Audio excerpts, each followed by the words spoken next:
If you're waking up in the darkness between 2 and 4 in the morning, your eyes suddenly open, your heart perhaps beating a little faster, and you're wondering why sleep has released you into this quiet hour when the rest of the world dreams, I want you to listen very carefully to what I'm about to share with you. This is not happening by accident.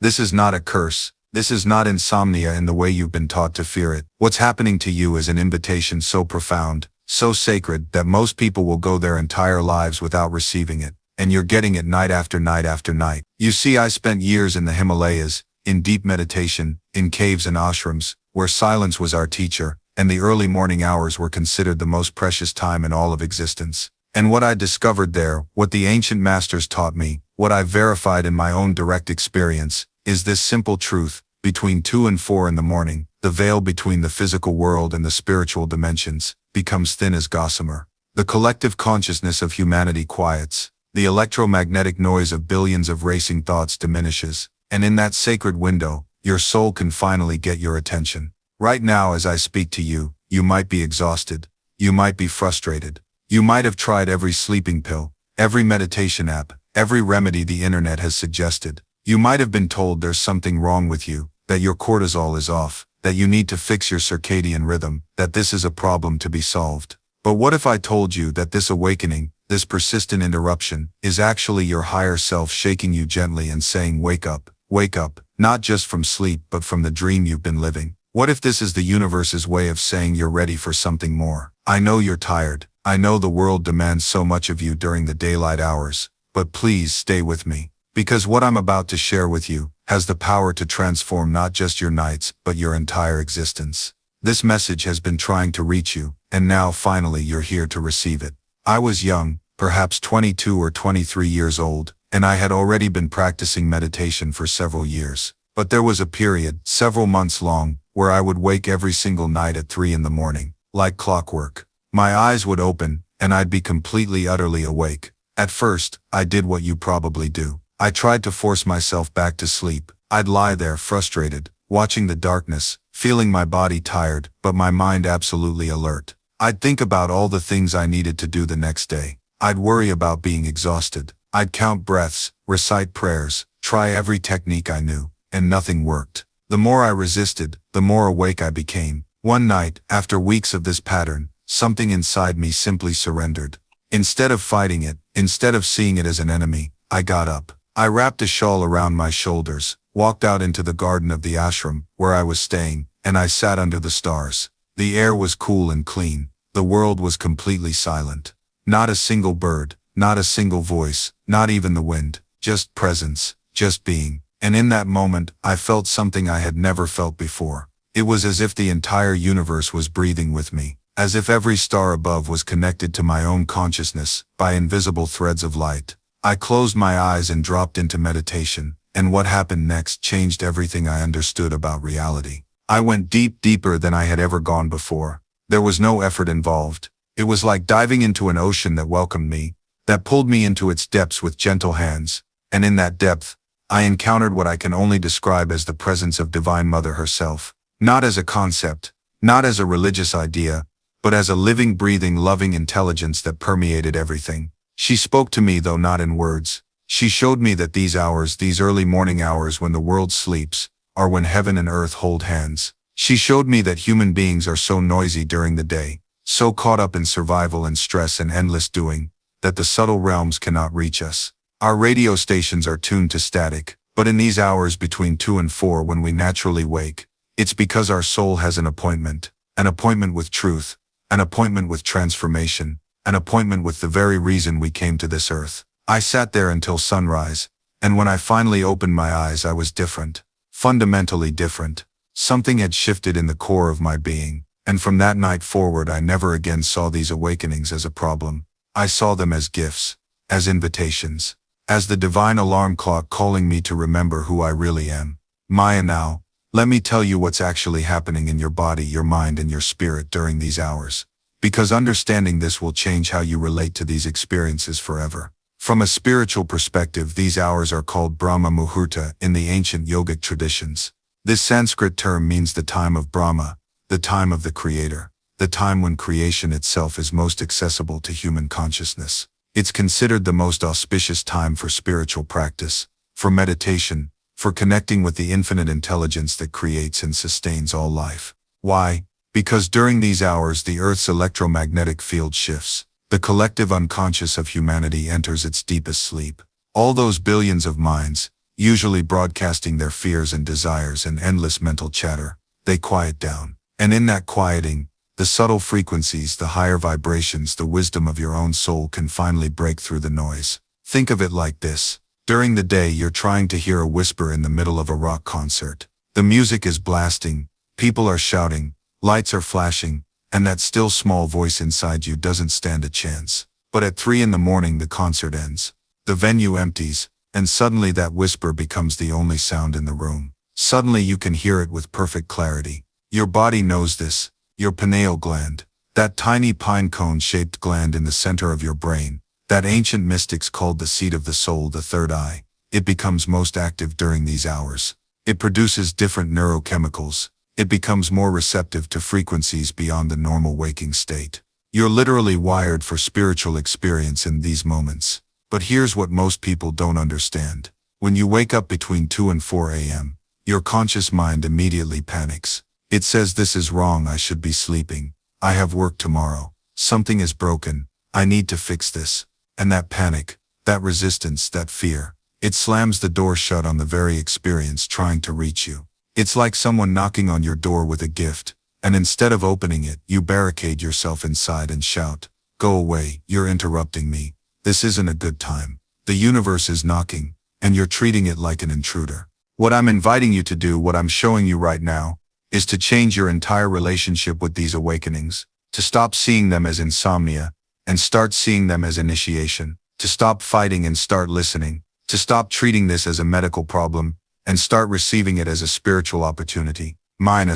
But I also want to be really practical with you because I know what you're thinking. You're thinking, Yogananda, this sounds beautiful, but I'm exhausted, I can't function at work. My body needs sleep. I can't just meditate all night and expect to survive in the modern world. And you're absolutely right. This isn't about never sleeping again. This isn't about bypassing your body's real needs. This is about understanding that sometimes something more important than sleep is trying to happen. And when you honor that, when you work with it instead of against it, the quality of rest you do get becomes so much deeper. The energy you access becomes so much more sustainable. You stop running on stress hormones and start running on spiritual fuel. Let me explain what I mean. When you wake up at 3 a.m. and immediately start worrying about not sleeping, your body floods with cortisol and adrenaline. Your nervous system goes into fight or flight mode. Your mind starts racing with anxious thoughts. You might lie there for an hour or two getting more and more agitated, and even if you eventually fall back asleep, it's not restful sleep. It's anxious, fragmented, exhausting sleep. You wake up more tired than if you'd just stayed awake. But when you wake up at 3 a.m. and you recognize it as a sacred moment, when you get up with gratitude, when you light a candle and sit for even just 20 or 30 minutes in meditation or prayer, or simply quiet presence, something miraculous happens. Your nervous system doesn't panic. It relaxes into a different state altogether, a state of receptivity, a state of openness, and in that state, even if you only sleep 4 or 5 hours total that night, you wake up refreshed in a way that 8 hours of restless sleep could never provide. I've seen this happen thousands of times with students who come to me exhausted, burnt out, desperate for sleep. When they stop fighting these awakenings and start honoring them, within weeks their entire energy system shifts. They start accessing a source of vitality that doesn't depend on hours, logged unconscious. They start running on something deeper, something that never depletes. This doesn't mean you never need sleep. Your body is wise. It knows what it needs. But it also means your body is not just a biological machine. It's a spiritual instrument. And sometimes that instrument needs to be tuned at 3 in the morning. Now let me share with you what messages are typically trying to come through during these awakenings, because they're not random. They're deeply personal to you, to your soul's journey, to what you came here to learn and become. But there are patterns. There are common themes that I've observed over decades of teaching. First, many people wake during these hours because they're being called to a deeper spiritual practice. Maybe you've been curious about meditation but haven't made time for it. Maybe you used to have a practice but life got busy and you drifted away. Maybe you've never considered yourself spiritual at all, but something in you is hungry for meaning beyond the material world. These awakenings are that hunger manifesting. Your soul is saying, I need nourishment, I need truth, I need connection to something greater than the endless cycle of work and worry. If this resonates with you, the message is clear. Start. Don't wait for the perfect time, the perfect teacher, the perfect circumstances. Start now. Start tonight. Start the next time you wake in those sacred hours. Sit up, light a candle if you can. Close your eyes, place your hand on your heart, and simply breathe. Simply be present. Simply say, I'm here, I'm listening, show me what I need to know. That's all it takes to begin. Second, many people wake during these hours because there's unresolved emotion or trauma that needs to be felt and released. During the day, we're so busy, so distracted, so defended against our own pain that we don't allow ourselves to truly feel what's there. We push it down, we numb it, we keep moving, but the body keeps the score. The soul remembers. And in the quiet hours when your defenses are down, when you're vulnerable and soft, that pain rises to the surface asking to be witnessed. This might show up as anxiety, as sadness, as a vague sense of dread or grief. You might wake with your heart pounding, with tears on your face, with a heaviness in your chest. And again, the instinct is to make it go away, to distract yourself, to turn on the TV, or scroll your phone, or do anything to escape the feeling. But what if the feeling isn't the problem? What if the feeling is the healing trying to happen? If this is you, the message is feel it.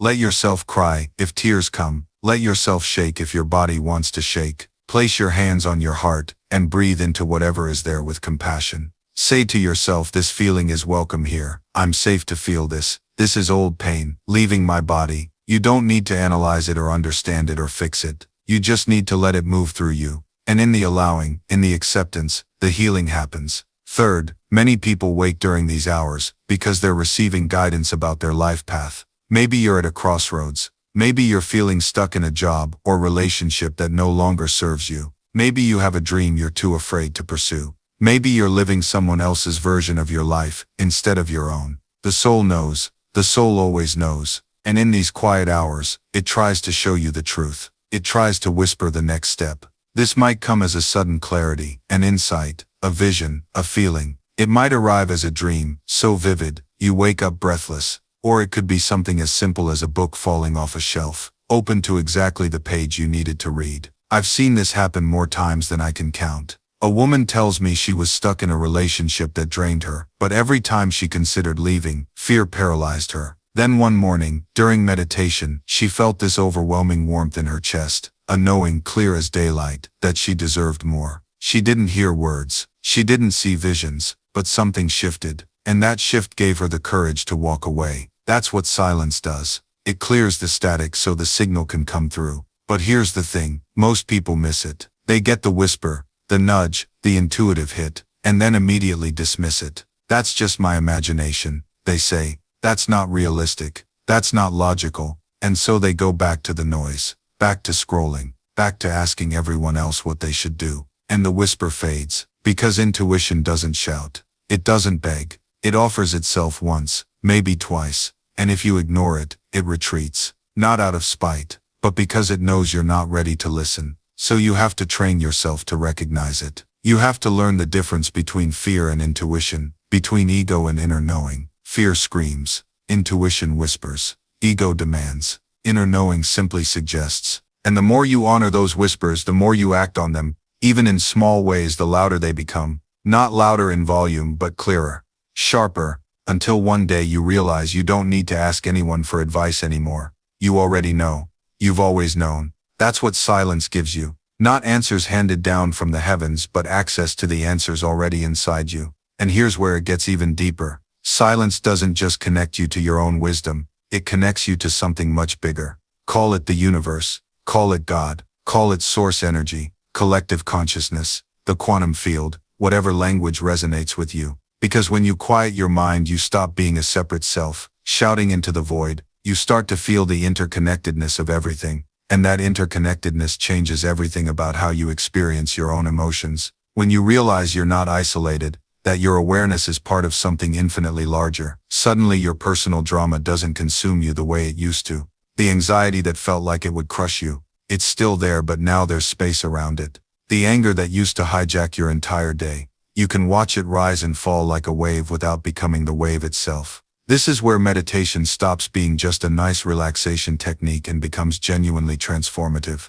Because most of us go through life completely identified with our thoughts and feelings. Something triggers us, and instantly we become that trigger. Someone criticizes us, and we don't just feel hurt, we are hurt. We collapse our entire identity into that one emotional state. Our boss sends a terse email, and suddenly we're spinning stories about being undervalued, about needing to find a new job, about how our whole career is falling apart. All from 7 words on a screen. But when you meditate consistently, you start developing what psychologists call metacognition, the ability to think about your thinking. You create a witnessing presence that can observe your mental and emotional patterns without being swept away by them. And here's what's wild. That witnessing presence was always there. You just couldn't access it because you were so busy being your thoughts. I remember the first time I truly experienced this. I was going through a brutal breakup, the kind that makes you question everything about yourself. And I was meditating one morning, not because I wanted to, but because I was desperately trying anything to stop the pain. And in that session something shifted. I watched the grief move through my body like weather. I felt the tightness in my chest, the heaviness in my stomach, but for the first time I wasn't drowning in it. There was me, and there was the grief, and there was somehow space between us. The grief didn't vanish. That's not how this works. But I stopped being terrorized by it. I could hold it without being destroyed by it. That's the gift meditation offers. Not the elimination of difficult emotions, but the capacity to be with them without fragmenting. And here's what nobody tells you about that capacity. It doesn't just change how you experience your own inner world. It fundamentally transforms how you show up in relationships. I remember a conversation I had with my brother during a particularly tense family gathering. Old patterns were surfacing. Blame, defensiveness, the familiar dance of who hurt who were. In the past I would have either exploded or withdrawn. 2 options, both forms of self-protection, both guaranteeing disconnection. But something different happened this time. I could feel the anger rising, that hot pressure in the thoughts sharpening into weapons, and instead of immediately acting on it or suppressing it, I just noticed it. I stayed present with him while simultaneously staying present with my own reaction. I didn't become some enlightened being floating above the conflict. I was fully in it, but there was space around it. I could feel the anger and still choose how to respond. I could hear his pain underneath his accusations. I could recognize my own defensiveness without being controlled by it. The conversation didn't magically resolve everything. We're not living in a fairy tale, but something shifted. Because I wasn't trying to change him or defend myself. He softened. When you stop fighting, people often stop fighting back. This is what meditation actually does in real life. It doesn't make you immune to conflict or difficulty. It gives you the ability to stay present in the middle of it, to not abandon yourself or the other person when things get uncomfortable. And that skill, that capacity to remain is revolutionary in a world that teaches us to either dominate or disappear, to control or collapse. Think about the relationships in your life that feel the most strained. I'm willing to bet that underneath the specific issues, there's a pattern of reactivity. Someone says something, you react, they react to your reaction, and suddenly you're 3 miles away from the original moment, lost in a forest of defensiveness and hurt. Meditation teaches you to stay at the original moment, to feel the impulse to react, and pause. Not to become passive or doormat-like, but to respond from awareness rather than from wound. Because here's what most people don't realize. Your reactions aren't really yours, they're borrowed, inherited, downloaded from parents who were stressed, from teachers who were impatient, from a culture that glorifies busyness and worships speed. You think you're choosing how you feel, but you're actually running someone else's code. Your father's anxiety during financial hardship, your mother's fear of judgment, your grandfather's unprocessed war trauma. It's all stored in your nervous system, waiting to be triggered by someone cutting you off in traffic or disagreeing with you online. I've watched this play out countless times. A man rages at his teenage son for being lazy, not realizing he's channeling his own father's voice. A woman obsessively controls her household, unaware she's recreating the only safety she knew as a child in chaos. We become the very things we swore we'd never become, because we never stopped to examine the programming. Meditation is how you debug the system. It's how you see the code for what it is, just old patterns, ancient survival mechanisms that no longer serve you. In stillness you begin to notice, oh, that's not my thought, that's my mother's worry voice, or that's not my anger, that's my father's unexpressed rage, living through me. This awareness doesn't happen overnight. You don't meditate once and suddenly become enlightened. But gradually, session by session, you start to create space between trigger and response. That space is where your power lives. That space is where you can finally choose differently. And here's the beautiful paradox. When you stop reacting so quickly, when you create that gap of awareness, your actions become more effective, not less. You speak with more clarity. You move with more purpose. You love with more depth, because you're no longer scattered across 1,000 worries and reactions. You're gathered, whole present. People mistake stillness for inaction. They think meditation will make them soft or passive. The opposite is true. The calmest person in the room is often the most dangerous in the best sense. They see clearly, they act decisively, and they don't waste energy on drama that doesn't matter. I've seen athletes, real warriors in their fields, start meditating, and suddenly their performance skyrockets. Not because they're getting softer, but because they're eliminating the mental static that was holding them back. That internal chatter that says, what if I fail, or everyone's watching, or I'm not good enough, it quiets down. And in that quiet space, instinct takes over. Flow state becomes accessible on demand instead of by accident. You know what's actually weak, being controlled by every emotion that passes through you, being hijacked by anxiety, anger, or fear, because you've never trained yourself to observe these states without being consumed by them. That's not strength, it's being a puppet to your own nervous system. The Stoics understood this. Marcus Aurelius, one of the most powerful men in history, wrote about this constantly. He knew that external power meant nothing if he couldn't govern his own mind. Meditation isn't about becoming emotionless. It's about creating space between stimulus and response. It's about choosing your reactions instead of being a slave to them. And here's something nobody tells you. Meditation makes you more charismatic, not less. When you're truly present with someone, when you're not lost in your own head or planning what you'll say next, people feel it. They feel seen. They feel heard. That's magnetic. That's rare. Most people are so trapped in their own mental noise that they can't truly connect with anyone. I watch people scrolling through their phones while someone's talking to them, nodding automatically while thinking about 17 other things. Then they wonder why their relationships feel shallow. You want deep connection. You want to actually matter to the people in your life. Learn to be present. That's what meditation trains, and the productivity gains. Don't even get me started. Once you learn to focus deeply, everything changes. What used to take you 3 hours of distracted effort now takes 45 minutes of concentrated work. You're not more busy, you're more effective. There's a massive difference, and that effectiveness, it compounds. Every focused hour you invest returns dividends in ways that scattered attention never could. You solve problems faster. You make better decisions. You create work that actually matters instead of just filling time. But here's the part most people miss. This isn't just about work. This is about reclaiming your entire life. Think about the last meaningful conversation you had with someone you love. Were you fully there? Or was part of your mind scrolling through an imaginary feed, composing responses to messages you haven't even received yet, worrying about notifications you might be missing? Digital minimalism gives you something our culture has almost forgotten exists: presence. The ability to be completely here, in this moment with this person, doing this one thing. And that presence is the foundation of everything that makes life worth living. I watch my own children's faces when I'm truly present with them, versus when I'm half there, phone nearby, attention divided. The difference is heartbreaking. They know, they always know, and they deserve better. We all deserve better. The focused mind doesn't just work better, it loves better. It listens better. It notices the small things that make relationships rich and textured. The way light hits someone's face, the subtle shift in their voice when something's bothering them, the joy in shared silence. You cannot experience these things through a screen. You cannot multitask your way into deep connection. The algorithm will never notify you about the moments that actually matter. Now let me address something directly. Some of you are thinking, this sounds great, but my entire life requires digital connectivity. My work, my relationships, my responsibilities, they all depend on being reachable. I get it. I'm not suggesting you abandon technology. That's not digital minimalism. That's digital absolutism, and it's just as unbalanced as digital addiction. What I'm suggesting is intentionality. Using technology as a tool that serves your purposes, rather than allowing it to use you as a tool that serves its purposes. The difference is control. Who's driving? You or the notification? And here's what blows my mind: we've convinced ourselves that this is normal. That being interrupted every 3 minutes is just life now. That the constant buzzing, the infinite scroll, the notifications that never stop, that's just how things are. But it's not.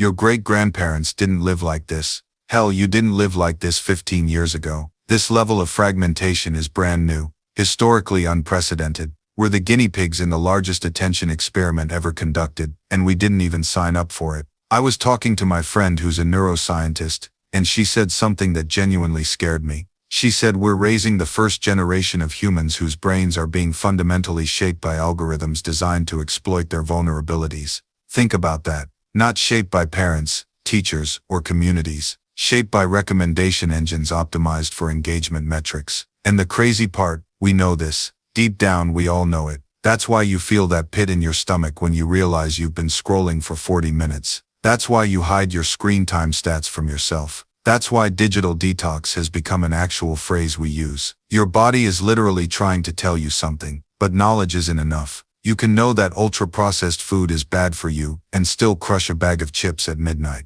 You can know that doom scrolling destroys your mental health and still do it every single night. Because it's not about knowledge, it's about systems. It's about environment. It's about making the right choice the easy choice instead of the hard one. So let me ask you something, and I want you to really think about it. What would your life look like if you reclaimed just 1 hour of focused attention per day? Not multitasking, not half present while scrolling, but fully deeply absorbed in something that actually matters to you. What would you create? What would you learn? Who would you become? Because here's the truth. Nobody wants to hear every minute you spend in shallow distraction is a minute you're not spending building the life you actually want. And that life you actually want, it's not waiting for you. It's not going to magically appear when you finally feel ready. It's being built right now, by the version of you that exists in this moment. And if that version is scrolling, numbing, avoiding, then that's the life you're constructing. I remember sitting in a coffee shop once, watching a guy at the next table. He had his laptop open, a notebook beside him, phone face down. Every 20 seconds, literally, I timed it, he'd pick up his phone, check it, put it down, pick it up, check, down, up, check. He never once opened the notebook, never typed a single word. He sat there for an hour, and at the end of it, he'd done nothing except feed his anxiety and reinforce the neural pathway that says I can't focus. I need constant stimulation. And I wanted to lean over and say, dude, you just spent an hour proving to your brain that you're incapable of deep work. Because that's what we're doing. Every time we give in to the urge, we're not just wasting time, we're training ourselves to be people who can't not waste time. The attention economy has weaponized our biology against us. These platforms have neuroscientists, behavioral psychologists, addiction specialists on staff whose entire job is to make their product irresistible. And we're sitting here thinking we should just have more willpower. That's like standing in a casino designed by the world's leading experts in gambling addiction, and thinking, I'll just be disciplined. You're not weak. The game is rigged. But here's what they don't count on. You can still choose to stop playing, because every day you get to decide. Not once, dozens of times. Every moment you reach for your phone, you're at a decision point. And I know, it feels automatic. It feels like it's not even a choice. But it is. It's just that you've made the same choice so many times that your brain has automated it. But automation can be reversed. Those neural pathways, they can be rewritten. That's neuroplasticity.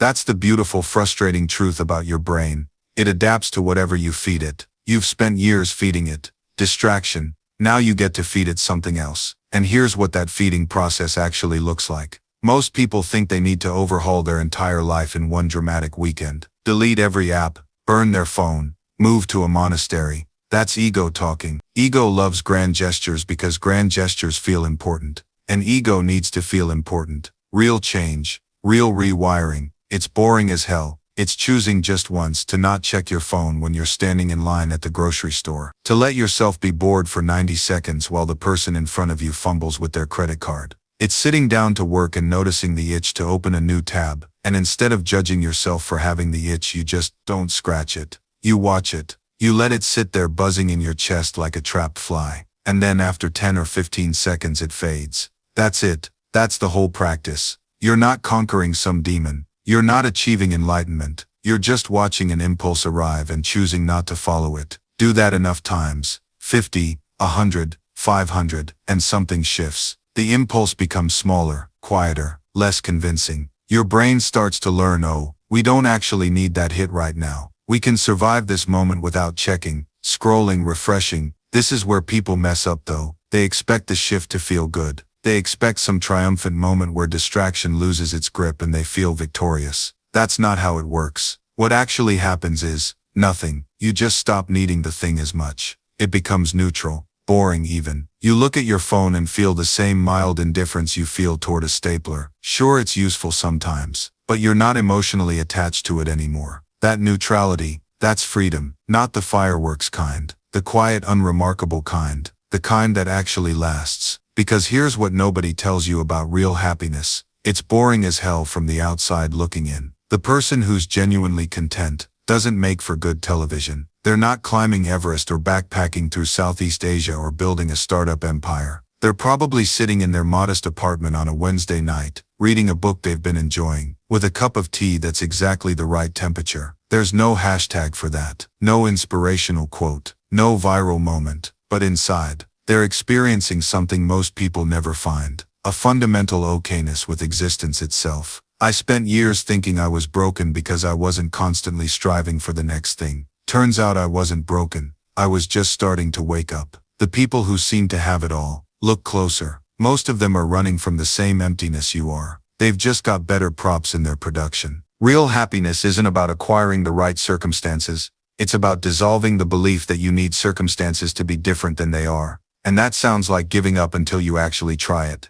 Then you realize it's the opposite of giving up. It's the beginning of actually living. Because when you stop waiting for your life to start once you achieve X, Y, and Z, something remarkable happens. Your life starts right now. This moment stops being the annoying prerequisite for the good part, and becomes the good part itself. Not because you've convinced yourself it's good, but because you've stopped arguing with what is. That doesn't mean you become passive. It doesn't mean you stop working toward things or caring about outcomes. It means you stop making your emotional state hostage to whether those things happen. You work because you enjoy working. You create because creation itself is satisfying. You connect because connection is inherently valuable, not because you need it to complete you. You become someone who adds to life, rather than someone who's trying to extract from it. And paradoxically, that's when things start to actually work. Not because the universe rewards you for being enlightened, but because you're no longer sabotaging yourself with desperate energy. People can feel the difference. They're drawn to it without knowing why. Because desperation has a frequency, and so does peace. When you're desperate, you're broadcasting, I need you to complete me. I need you to validate my existence. I need you to prove I'm worthy of love. That energy repels people on a subconscious level. They might not be able to articulate it, but they feel the weight of your unmet needs pressing against them. But when you're at peace, you're broadcasting something entirely different. I'm already whole. You're welcome in my space but not required for my happiness. That's magnetic. That's attractive in the truest sense of the word. I've watched this play out thousands of times. The person who stops chasing gets chased. The person who stops performing gets appreciated for who they really are. The person who stops begging for attention suddenly has more of it than they know what to do with. It's not a manipulation tactic. It's not reverse psychology. It's energetic physics. Now here's something most people miss entirely. This whole process isn't just about manifesting a relationship. It's about discovering whether you actually want one. You heard me right. See, when you're lonely and desperate, you think you want a partner. But what you really want is relief from the discomfort of being alone. Those are two completely different things. One is about escaping pain. The other is about sharing joy. When you do this inner work, when you actually become comfortable in your own presence, something interesting happens. You start getting really honest with yourself about what you actually want from life. And sometimes you realize that the relationship you were chasing was just a culturally programmed checkbox, not an authentic desire. I'm not saying you'll decide to be alone forever. Most people don't, but you'll approach partnership from a completely different place. You'll be choosing it, not needing it. You'll be adding to your already full life, not filling a void. And that makes all the difference in the kind of relationship you attract and build. The people who skip this step, they manifest relationships all the time, but they're relationships built on mutual need, rather than mutual joy. They're relationships where two incomplete people try to complete each other, which is just a recipe for resentment and disappointment. You become whole first, then you find another whole person, and together you create something that enhances both your lives rather than consuming them. This is the part of manifestation teaching that gets left out. Everyone wants to talk about visualizing your soulmate and scripting your perfect relationship. Nobody wants to talk about the uncomfortable truth that you might need to completely rebuild your relationship with yourself first. Because here's what that actually looks like in practice. It means sitting with the version of you that feels unlovable and asking why. It means going back to that relationship where you tolerated being treated like an option, and examining what belief system made you think that was acceptable. It means looking at your parents' marriage, not to blame them but to understand what blueprint got downloaded into your subconscious about what love is supposed to look like. I had a friend who kept manifesting the same emotionally unavailable partner over and over, just in different bodies, different names, different jobs, same core wound. And she would come to me after each breakup asking what she was doing wrong with her manifestation practice. Was she not visualizing clearly enough, not feeling the feelings deeply enough? And finally I asked her, when did you first learn that love meant chasing someone who couldn't fully show up for you? And she went quiet. Then she told me about her father who loved her but was always traveling for work, always just out of reach. She had learned at 6 years old that love meant longing, that connection meant distance, that the price of being cared for was never quite having enough. She wasn't manifesting wrong, she was manifesting perfectly in alignment with her deepest programming. Her subconscious was literally doing exactly what it thought she wanted because it thought she wanted what was familiar. And familiar felt like safety, even when familiar was painful. That's the real work, not the vision board. The archaeological dig into your own psyche to find out what you actually believe about yourself and love and worthiness. Because you can sit there scripting about a partner who communicates openly, while simultaneously believing deep down that you're too much, that your needs are a burden, that asking for what you want will push people away. And guess which belief system is going to win? Not the one you wrote in your journal last Tuesday, the one that's been running the show since you were 7 years old. That's why affirmations alone don't work. That's why vision boards collect dust. That's why you can listen to motivational speeches until your ears bleed and still end up scrolling through your ex's Instagram at 2 in the morning. Because you're trying to wallpaper over a cracked foundation. You're trying to plant roses in poisoned soil. Here's what actually has to happen. You have to go back, not in some theatrical lie on a couch and cry about your childhood way, but in a real, honest, uncomfortable excavation of the belief systems that got installed when you didn't have the tools to question them. You have to find the moment when you decided you weren't enough. The teacher who called you lazy, the parent who compared you to your sibling, the friend group that made you feel invisible, the audition you bombed, the relationship that ended with someone telling you exactly what was wrong with you. And here's the part nobody tells you. That moment. It probably wasn't even that dramatic. It wasn't some movie scene with violins and rain. It was probably a Tuesday afternoon. Someone said something casually. Maybe they didn't even mean it the way you took it. Maybe they don't even remember saying it, but you do. Because in that moment your brain was looking for patterns. Your nervous system was trying to make sense of pain, and it drew a conclusion about who you are, what you deserve, how the world works, and that conclusion became your operating system. So when I tell you that you can't think your way into a new life, this is what I mean. You can't defeat a feeling with a thought. You can't logic your way out of a belief that lives in your bones. You can't convince your nervous system that you're safe when every cell in your body is braced for rejection. You have to feel it. You have to sit with the discomfort of that old belief and let it move through you, not analyze it, not fix it, not immediately cover it with a positive affirmation like you're putting a band-aid on a bullet wound. Just feel it, acknowledge it, thank it even for trying to protect you back when you needed protection. And then, slowly, carefully, you start showing your nervous system new evidence. That's the key word here. Evidence, not affirmations, not just thinking positive thoughts, but actual lived, embodied evidence that safety is possible. You do this through micro moments, small deliberate experiences that contradict the old story your body has been telling itself. Maybe it's putting your hand on your heart and taking 3 deep breaths when you wake up before you reach for your phone. That's evidence that stillness doesn't equal danger. Maybe it's sitting in a room without filling the silence with noise or distraction. Just 5 minutes. That's evidence that peace is not a precursor to catastrophe. Maybe it's letting someone see you cry, or admitting you don't have all the answers. That's evidence that vulnerability doesn't mean annihilation. Each of these moments is like a vote. You're voting for a new reality, and at first the old reality has 1,000,000 votes, and the new one has 3. But you keep voting, you keep offering your nervous system proof that it can relax, that the war is over, that survival mode is no longer the only mode. And here's what nobody tells you. This process is not linear. There will be days when you feel like you've made so much progress, and then something small happens. a tone of voice, a canceled plan, a memory that surfaces, and suddenly you're back in that old familiar panic, that crushing tension, that hypervigilance. And in those moments, it's so easy to think you've failed, to think nothing has changed, to believe you're broken beyond repair. But that's not what's happening. What's happening is that your nervous system is testing the new information. It's checking, is this new way really safe, or was that old way the truth after all? It's not regression, it's integration. Your body is learning to trust the new pattern, and part of that learning involves circling back to the old pattern to confirm it's really okay to let it go. So when you spiral back, when you feel that old contraction return, you don't have to see it as proof that you're stuck. You can see it as your system asking a question, are we really safe now? And you answer gently, with your actions, with your breath, with your presence, yes, we're safe, I'm here. You don't have to do this alone anymore. I watched my dog settle, watched the trembling stop, watched those wild eyes slowly return to the present, and I realized, this is what we do for each other. This is what nervous system regulation actually looks like in practice. It's not always meditation cushions and breathing apps. Sometimes it's just being the calm presence that another nervous system can sync with. Sometimes it's being the ground when someone else is in free fall. And here's what's revolutionary about understanding this. You realize you're not just healing yourself.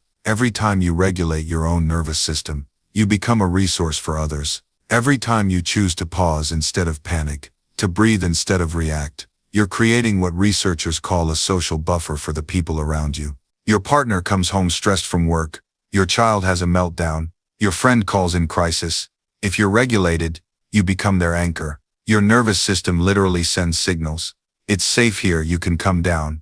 I've got you. But here's the thing, and this is crucial. You can't give what you don't have. You can't co-regulate someone else if you're dysregulated yourself. Two drowning people can't save each other. This is why your healing matters not just for you but for everyone whose life touches yours. I started thinking about this in terms of generations. My grandmother who survived the Great Depression, my mother who grew up with that survival energy, me absorbing all of it, and now the work I was doing, learning to regulate, to recognize my patterns, to choose different responses. I was breaking a chain that had been forged over decades. The trauma stops here. That's what I told myself. The dysregulation, the hypervigilance, the constant bracing for disaster. It ends with me, not because I'm stronger, but because I finally understand what's happening, because I have tools my grandmother never had access to. Every time I regulate myself, I'm changing the emotional inheritance I'll pass on. I'm creating different neural pathways, different default responses,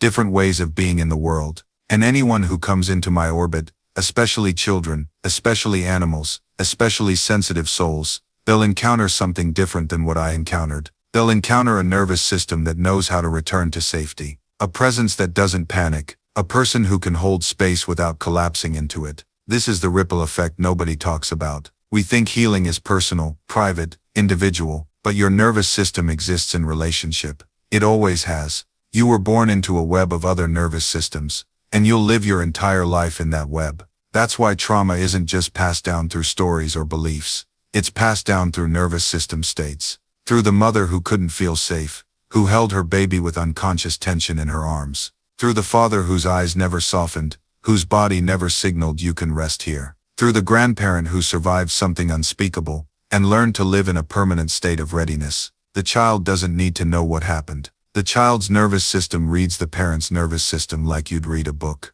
And it learns the lesson written there asterisk. This is how tense we need to be to survive. This is what they mean when they talk about intergenerational trauma. It's not metaphor. It's biology. It's nervous systems teaching nervous systems how much danger to expect from the world. And here's the profound part. This happens before language, before memory, before the child has any concept of trauma, or safety, or regulation. It happens in the realm of sensation, of rhythm, of subcortical communication between two bodies, sharing space. You absorbed your family's nervous system state the way you absorbed their language. Automatically, completely, without choice. And that means something really important. If you're trying to heal from a childhood that taught your nervous system the world isn't safe, you can't do it with understanding alone. You can have all the insights in the world. You can understand your parents' trauma, forgive them, intellectually, grasp that you're not in danger anymore. And your nervous system might still be waiting for the other shoe to drop,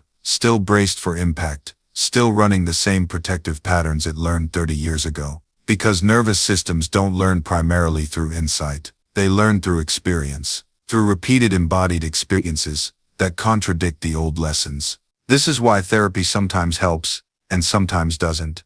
If the therapist creates a nervous system level experience of safety, regulation, and attunement, healing can happen even without perfect insight. But if the therapy stays purely cognitive while your body remains in that old defensive state, you can understand everything and change nothing. Your nervous system needs new data, not new ideas. Data. It needs to experience over and over. That relaxation doesn't lead to danger. That vulnerability doesn't guarantee betrayal. That another nervous system can meet yours without threat. And this is hard. Because if your nervous system learned early that connection itself is dangerous, then the very thing you need for healing, safe relationship, triggers your deepest defenses. You find yourself pushing away the people who feel safest, sabotaging relationships right when they get close, feeling most anxious when things are going well. Because your nervous system in its ancient wisdom learned that closeness leads to pain. And here's what makes this pattern so insidious. You don't consciously choose it. You're not sitting there thinking, oh, things are getting good, better mess this up. No, it happens at a level beneath conscious thought. It's your body making decisions before your mind even realizes there's a choice. You find reasons to pick fights. You suddenly remember all their flaws. You create distance through busyness, through sarcasm, through emotional unavailability. And from the outside it looks like you're just difficult, just commitment phobic, just afraid of intimacy. But you're not afraid of intimacy. You're afraid of the inevitable pain that your nervous system has learned follows intimacy. There's a profound difference. This is why the people who love you hardest often receive your coldest behavior. Because their love triggers the deepest terror. The more they care, the more dangerous they become to the part of you that's still trying to protect that wounded child within. I've watched this play out in my own life more times than I care to admit. The most loving people in my orbit have sometimes received my most defensive, most withdrawn, most inexplicably hostile reactions, not because they deserved it, but because their love threatened to melt defenses I had spent decades building. And my nervous system,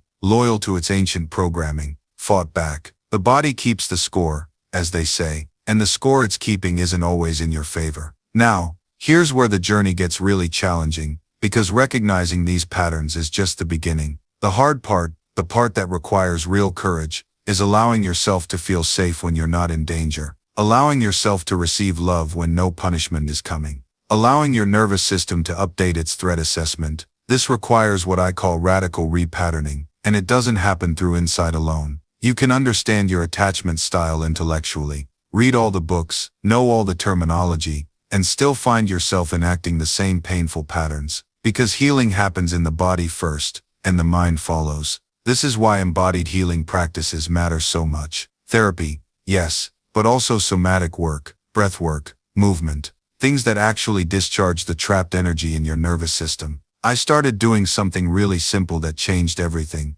When I noticed anxiety rising in my body, that familiar tightness in my chest, that urge to text, to check, to control, I would stop, just stop, and I would place my hand on my chest and breathe, deep, slow breaths. And I would say to myself, this feeling will pass. I am safe right now. It sounds almost too simple, right? But what I was doing was teaching my nervous system a new response. Instead of immediately reacting to the anxiety, instead of letting it drive my behavior, I was creating space between the feeling and the action. I was learning to witness the wave without being swept away by it. And over time, something shifted. The waves didn't stop coming, but they became smaller, less intense, and I got better at riding them. I could feel the anxiety, acknowledge it, and then watch it dissolve without needing to do anything about it. This is the work. Not transcending your attachment style, not fixing yourself, but learning to be with your nervous system's responses with compassion and patience. Learning to hold yourself through the discomfort instead of abandoning yourself the way you were once abandoned. Because here's what no one tells you about healing attachment trauma. It's not about finally finding the perfect relationship that heals you. It's about becoming the person who can hold yourself through your own nervous system activation. It's about reparenting yourself in real time. And when you start doing that, when you start meeting your own needs with consistency and compassion, something miraculous happens. You stop desperately seeking that security from others. You stop choosing people who confirm your worst fears. You start attracting relationships that actually feel good because you're no longer trying to resolve your childhood through them. And when those relationships arrive, you don't sabotage them anymore. You don't create tests they're destined to fail. You don't pick fights to prove they'll leave. You don't push them away the moment they get close, waiting for the inevitable disappointment. Because here's what happens when you've done the work. You stop confusing intensity with intimacy. You stop mistaking chaos for passion. You stop believing that love has to hurt to be real. I've watched people spend decades in relationships that felt like emotional warfare, convinced that the constant drama meant they cared deeply. The jealousy, the volatility, the makeups and breakdowns. They thought that's what love looked like. But real intimacy,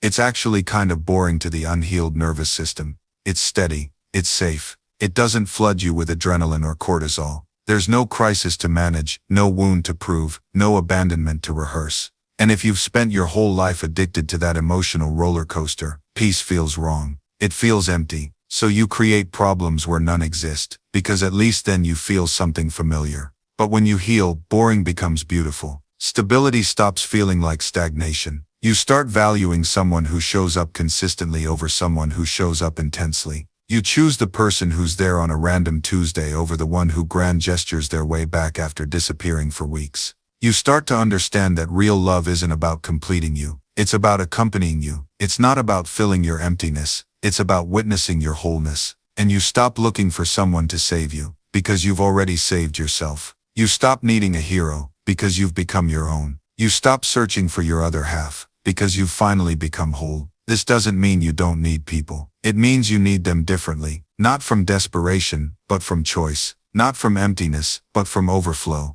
Not to escape yourself, but to share yourself. When you live from this place, relationships transform. You're no longer looking for someone to complete you, because you're already whole. You're not seeking validation, because you've validated yourself through the quality of your presence. You're not trying to take because you have so much to give. And paradoxically, this is when the most beautiful connections happen. When you stop needing others, you finally become available to truly meet them. When you stop performing, you become real. When you stop seeking approval, you become magnetic. I watch people chase connection while being completely unavailable for it. They're on dates thinking about their ex. They're with their family thinking about work. They're with friends thinking about their problems. They're physically present but emotionally absent, and they wonder why they feel lonely in the middle of a crowd. True connection requires presence, and presence requires that you've done the inner work, that you've faced your shadows, that you've befriended your solitude, that you've learned to be alone without being lonely. This is the secret that no one tells you.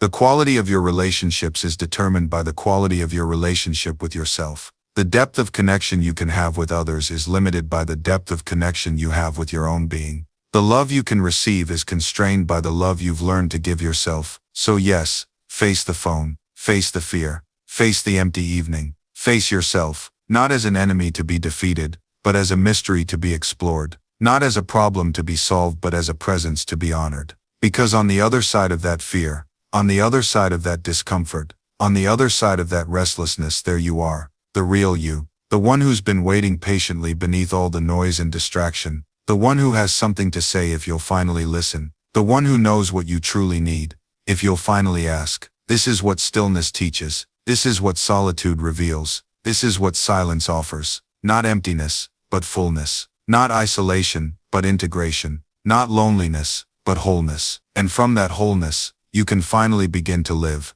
not as a reaction to fear, but as an expression of freedom. Not as an escape from discomfort, but as an embrace of all that you are.